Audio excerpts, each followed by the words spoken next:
Hello, everyone, and welcome to another episode of the 8-Bit Adventures podcast. I am your host, Sean Hayes. Uh, Unfortunately, my wonderful co-host is not uh, doing the podcast tonight. She's not feeling well on account of the weather. We have major storms coming through. It's we got every season in the storm. So we got wind, we got mud, we've got rain, we've got snow, we've got thunder and lightning, uh every anything and everything. Temperature swings, pressure swings, all that stuff. And unfortunately that kind of messes with like all of Courtney. So Courtney will not be joining us for this episode. Um but the show must go on. And so we're going to do just kind of a shorter episode to get through some of the stuff. Um, so we've got a bunch of topics to cover this week. And for our deep dive, I'm just going to be talking about some Kickstarter projects. Just because there's a lot of stuff going on Kickstarter lately that we've talked about in the podcast. So I just wanted to reiterate some projects that are going on that we'd either recommend checking out or to kind of keep an eye on but be a little concerned about. So that said, first off, Courtney, hope you feel better, and get plenty of rest. Um, and as for me, I get my first vaccine appointment is tomorrow, or for audio listeners, today. Uh, So who knows? I may be out of commission for a couple days after that. I don't know. So we'll be on the lookout for that. So we'll get right into quick fire news.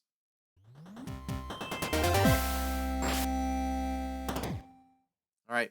So first up, we had a bombshell drop. Jeff Kaplan, head of the Overwatch team at Blizzard or Activision Blizzard, however you want to do that, uh, is leaving. Seems he did leave a letter.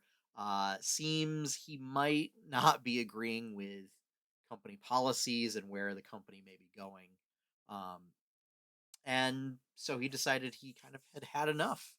um there's it there's been indications that he hasn't been happy with sort of how corporate is handling things with the company lately. So this isn't really a big surprise. uh yeah, interesting to see what he ends up going, where he ends up going. Um, whether it's to what is it, Second Dinner, or whatever the one that Ben Brode and Young Woo are part of, or whether it's to go to, oh geez, um, where Mike Morheim ended up. Um, Geez, I gotta look that up.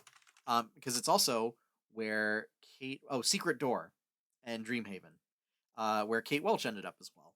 Um, or I don't know if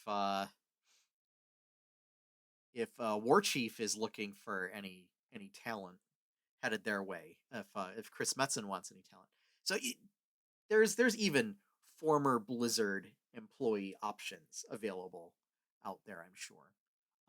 But I mean, he's got the talent. Anybody would be willing to take him. So we've got that. Next up, Amazon Game Studios. Uh, they were working with a developer to produce a Lord of the Rings MMO that's been canceled.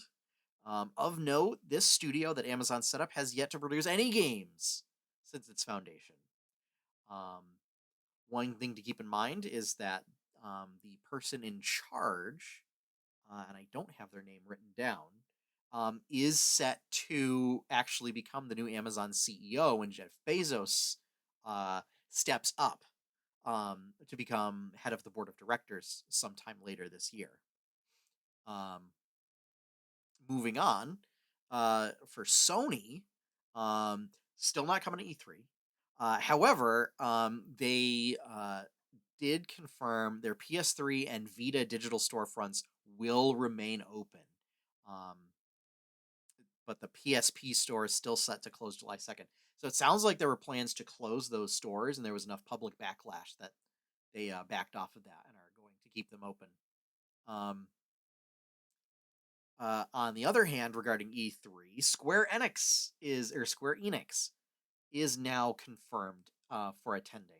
They're going to show off, some stuff that they've already had in the works, as well as some new properties that they haven't unveiled yet. This Friday, April 23rd, Mortal Kombat will release in theaters and on HBO Max. So this is a new Mortal Kombat film. I know we kind of talked about it in a couple episodes before. Um, Rated R. Uh, so yeah, well, we'll see how that goes. I may or may not watch it. I don't know. Um, I tend to have problems with gore, and that's kind of the whole thing with Mortal Kombat, especially these days. Like just really pushing the envelope, um, to the point that it's often detrimental for their game developers. Um, so I don't know. We may do you know, we'll watch it so you don't have to, maybe, unless I don't know people are into this. Um, but yeah, I mean, I'm perfectly fine with the original movie. I think the original movie actually does what Mortal Kombat like sets out to do, and it has like the right amount of camp, and it can get away with not being like as gory as the video game franchise has moved on to be. Um, but we'll see. And again, another installment of doing this dual release to theaters and HBO Max from a Warner Brothers film. So April 22nd, which is Thursday of this week, tomorrow, or if you're an audio listener, today, uh, Sirens: A Battle of the Bards is a bard-themed Dungeons and Dragons campaign setting by Satine Phoenix. That Kickstarter launches to on the 22nd. Uh, this is I don't quite know if it's fantasy or if it's more sci-fi. But it definitely has like a sort of dystopian sci-fi feel to it. Um, and where it's like this city that through artistry and musical talent and through like culture uh is building taller and taller on top of itself um to and the use of arts and culture to lure a deity down from the heavens, um, presumably to then like so they can achieve divinity, kind of a thing. So it's got a little bit of like a Tower of Babel thing going on, but the idea being of that it's like different factions of performers and performance being very integral to this campaign setting. Um, and it's going to pull stuff from Sirens of the Realms, which was her um, sort of live play show that they ran for quite a while. So that'll be interesting to see that come out. And admittedly, that it's this was kind of the impetus for the deep dive of talking about Kickstarter campaigns and all the different ones that are all within the past like 2 weeks. Um, this seems to be a big season for Kickstarter. Um, and I mean that's gonna wrap up our quickfire news. So why don't we just switch right over into the deep dive?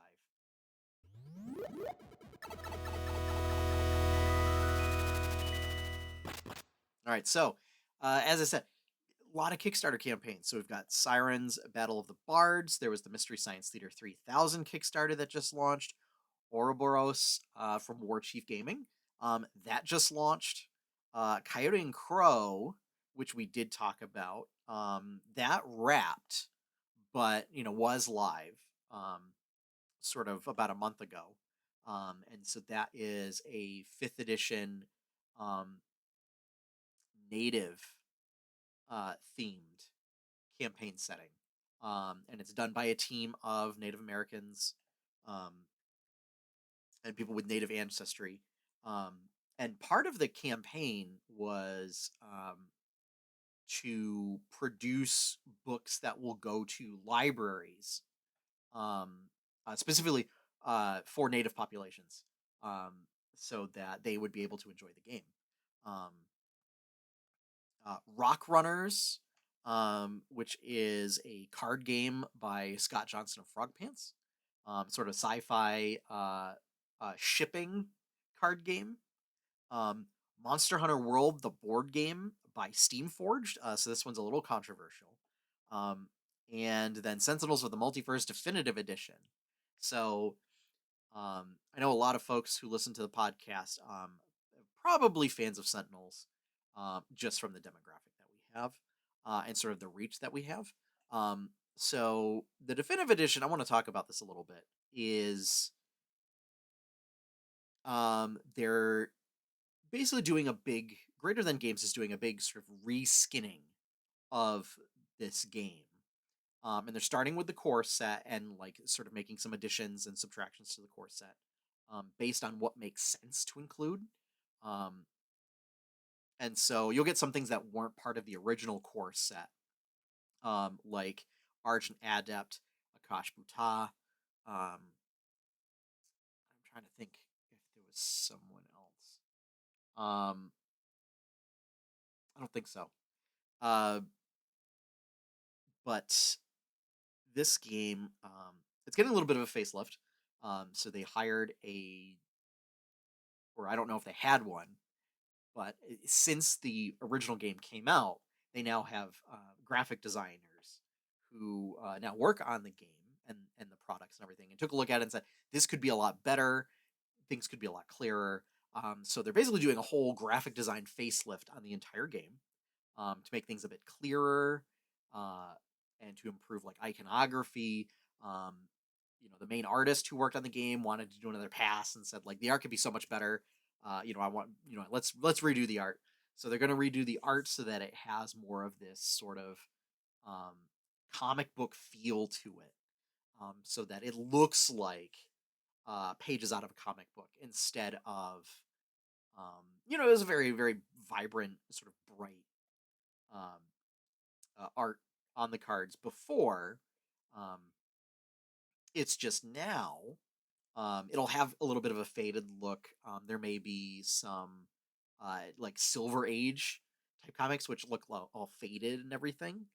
So really leaning into the comic book aspect um, of the game. They're also updating a bunch of mechanics and a lot of cards in the game, so that uh, a lot of the deck themes have been tightened up a bit, so that it's a more cohesive experience playing as a character. Other things include environment cards will be tilted sideways, villain cards will be much bigger, and hero character cards will actually be bigger, so that it creates like a visual landscape so that you're more easily able, like all the cards aren't going to be the same size, so that you won't get environment cards that can be easily mixed in with the villain cards and things like that. Um, as well as instead of having the thousands upon thousands of numerical tokens for doing things like HP and damage and stuff like that, your hero will have like a spinner, like a health point spinner, to keep track of, and you'll use the numerical tokens for damage, and then there's going to be other um, actual tokens for other effects, and they're going to make sure that there are enough tokens in the box, which has always been a big thing and a problem that we've had playing the original version of Sentinels, is that we always run out of certain tokens like +1 damage. We run out of a lot, and on top of that, including things like events and critical events, which are meant to simulate specific moments in the Sentinels timeline so that you can do like a campaign mode with the game. Um, and if you successfully complete an event, you actually get rewards for it, in the form of like you're able to collect like that card and use that card's power, sort of a thing, in the next um, game that you play. Uh, so that I mean, it's all pretty interesting. It's not just like, oh, they're gonna redo the art and that's it, and they're just justifying. It's essentially they're kind of looking at the game and doing a refresh. So for those that are familiar with D&D, almost like a 3.5, um, where like most of the bones of the game are going to be the same. Uh, it's just that they're going to tighten things up, rework things that were, a little flat or just weren't working or too confusing, and then doing a fresh coat of paint, so to speak, on it to make things a lot clearer and more uh, easily playable, I should say. Um, so Monster Hunter World, the board game. So Steam Forged apparently has like a bit of a controversial reputation, um, in that just in terms of fulfilling their Kickstarters, um, and for being very expensive. So I know with the Critical Role Kickstarter, it took forever to get those miniatures. Um, and there were just so many problems with the miniatures, um, that it was an issue. Um, so this is a thing where like the base game is like $200. Uh, and they have options available to purchase like or to essentially pre-order expansions. But if you want all of the expansions, you are looking at paying $400 for a board game. And most of that they figure are going to be Monster Hunter fans that are looking that might also be tabletop fans that are looking for the minis, because they have things like an 11-inch tall Kushala Daora mini, which is big. That's a big miniature. Uh, and it doesn't even make sense to me because Kushala Daora is not even that big in the game, so it's a little odd to me. It almost seems like it's just a justification for making big minis and then charging oodles of money for them. So, um, and then Rock Runners, it looks like it's going to be a fun little sort of galactic shipping game of like you're collecting ore and then shipping it off, um, and sort of events can happen in that. We've talked about Coyote and Crow. We've talked about Ouroboros.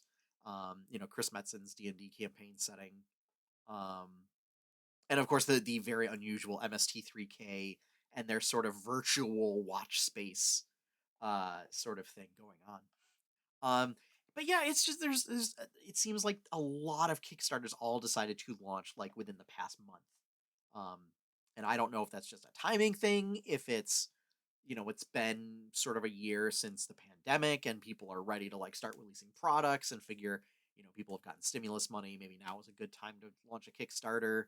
Um, I don't know. It seems odd and all these things are coming out like all at the same time too.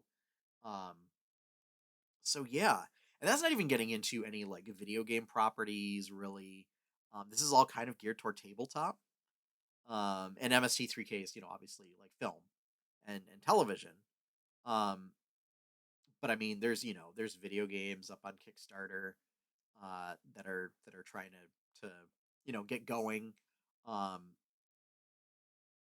but yeah, I mean, it's the Monster Hunter World one is like over £2 million right now, which is wild.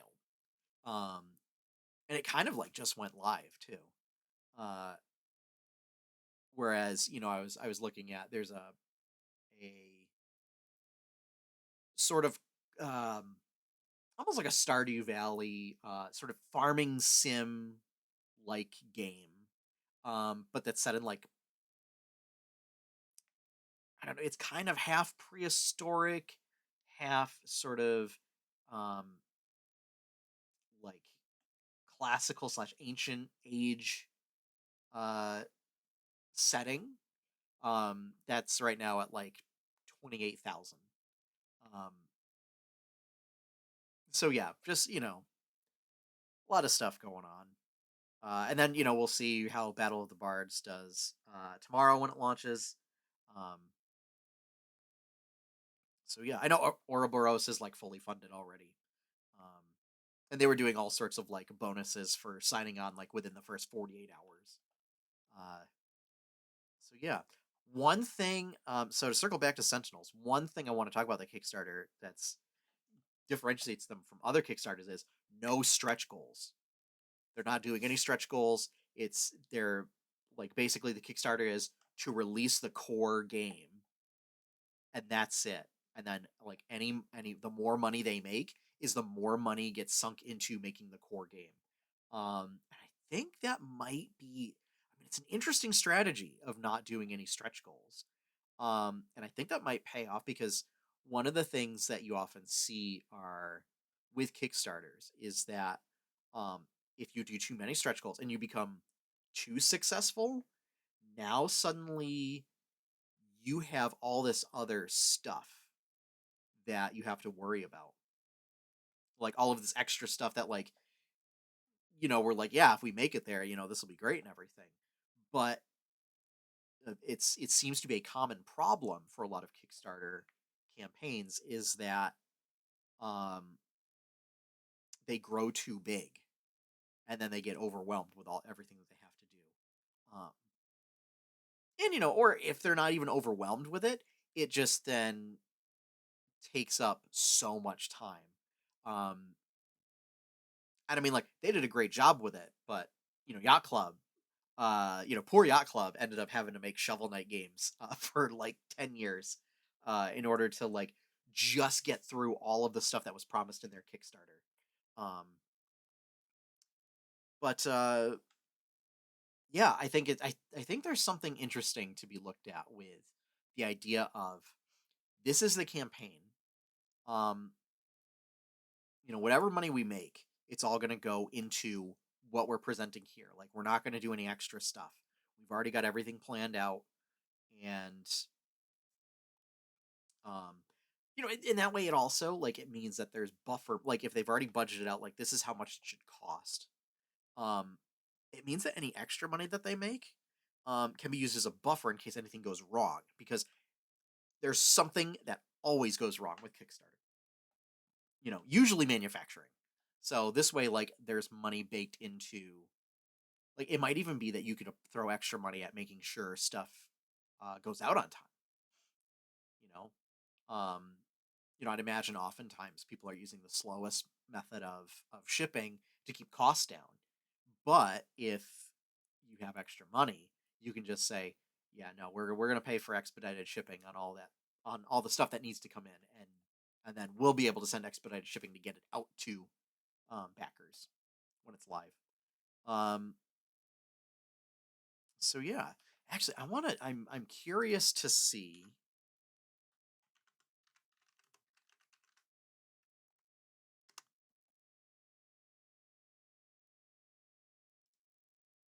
how the MST3K Kickstarter is already funded. 16 days to go. They were looking for 2 million. They've got three. Um,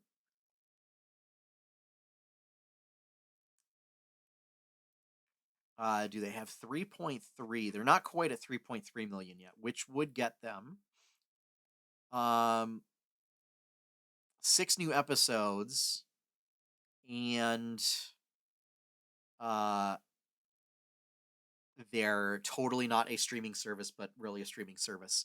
Apps for iOS, Apple TV, Android TV, Roku, Fire TV, and all that stuff. Um, so I mean that really for me is the interesting one, because I think that's how you get your content to people is by having an app that will deliver it to a device. Um, because if you don't and you're forcing people to like have to go to a website, you know, I mean, it works great for people that are watching stuff, um, on their computer, but I mean, most of the time, folks are using smart TVs to view things these days, or their mobile device. Their an iPad or a phone or something. Um, they got 16 days. They just need basically another 100,000 more to reach that goal. I think they might be able to do it. But basically, that means that everything on this list, aside from Sirens, which hasn't come out yet, all fully funded. So All right. I think I talked enough about Kickstarter. So, and as I said, this is going to be a shorter episode. I don't have Courtney here to banter with me back and forth about things. Um, so I'm going to go into quest log and talk about what is going on.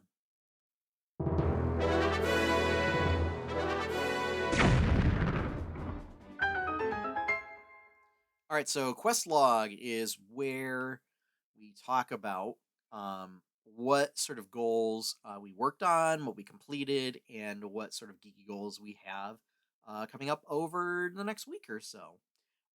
So Courtney not here, so I don't want to, and I don't really know what she was able to complete as far as her goals, really.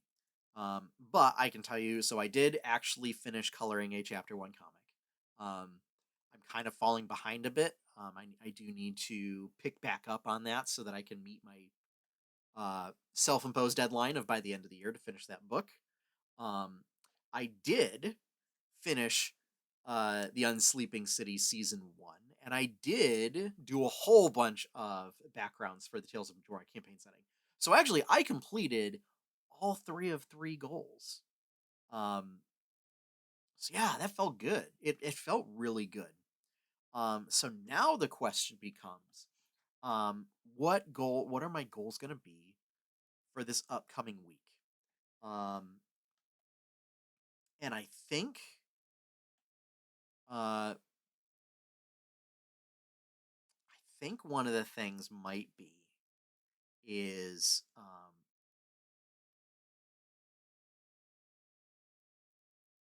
to work on. Yeah, I kind of want to work on some of my graphic design skills a little bit. Um, and ideally, I would love to work more on um, sort of my video editing, but I don't. It's all about having the time to do it. That said, I think one of my goals for this upcoming week is to make a TikTok video. Because I said, when I joined it, I was like, we have a dog, you know, that's content right there. Even if the even if he doesn't do even if Monty doesn't do anything, uh, he could just sit there and be a bump on a log, and I'm sure that would appeal to a whole bunch of people. I'm gonna throw some Monties in the chat there. So yeah, but just doing a little series of Monty, might be fun. He is, after all, our chief dog officer. Uh, here at 8-Bit Adventures. Um, so maybe something like that. Um, or I don't know. I think it'll be a lot different, and there will be more content to do. Uh, once Tales of Jamora starts back up, because then we can do clips, and put and funny clips that we might have on there. But yeah, and I think maybe refreshing the Berkshire Bites logo. That's been something that's been on my mind for a while. Even though, again, Berkshire Bites is still a long ways off for coming back. Um, but it'd be nice to kind of freshen things up a bit there. Um, and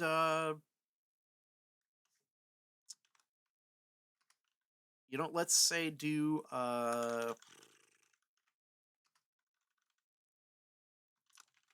another what's the word?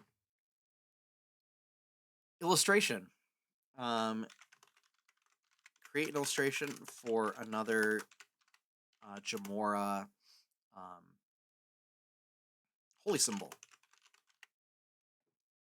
That took a long time to come up with that thought.